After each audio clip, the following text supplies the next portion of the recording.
ராகவேந்தர் வழிபாடு பெரிய பலத்தையும் பெரிய சந்தோஷத்தையும் ஏற்படுத்தி கொடுக்கும். தாய் வழி உறவுகள், தந்தை வழி உறவுகளுடன் தேகாரிக்கத்திற்கும் அவர்களுடன் வாக்குவாதத்தையும் தவிர்த்து கொள்வது நன்மை ஏற்படுத்தி தரும். பிள்ளைகள் விஷயத்தில் பூத கண்ணாடி ஆராய்ச்சி கூடவே கூடாது.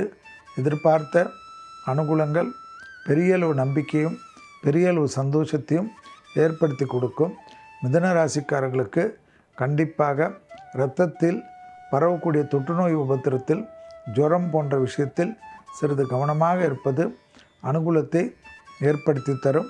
இடமாற்றங்கள் வந்தால் எடுத்துக்கொள்ளுங்கள். வியாபாரத்திலோ தொழிலிலோ உத்தியோகத்திலோ படிப்பிலோ நினைத்த காரியங்கள் நடைபெறக்கூடிய அனுகூலமான காலகட்டம் மிதுன ராசிக்காரர்களுக்கு என்பதை ஞாபகத்தில் வைத்து கொள்ளுங்கள்.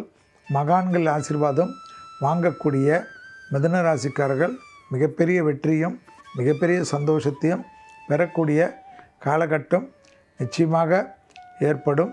மிதுன ராசிக்காரர்களுக்கு கண்டிப்பாக மேலதிகாரிகளால் அனுகூலங்கள் ஏற்படக்கூடிய அமைப்பு என்பதையும், குடும்பத்தில் புது வரவுகளுக்கு வரக்கூடிய காலகட்டம், எல்லா விதமான சுபகாரியங்களும் குடும்பத்திலும் வெளியிடத்திலும் பிள்ளைகள் விஷயத்திலும் ஒன்றன் பின் ஒன்றாக ஏற்படக்கூடிய அனுகூலம் மனதில் ஆறுதலை தரும்.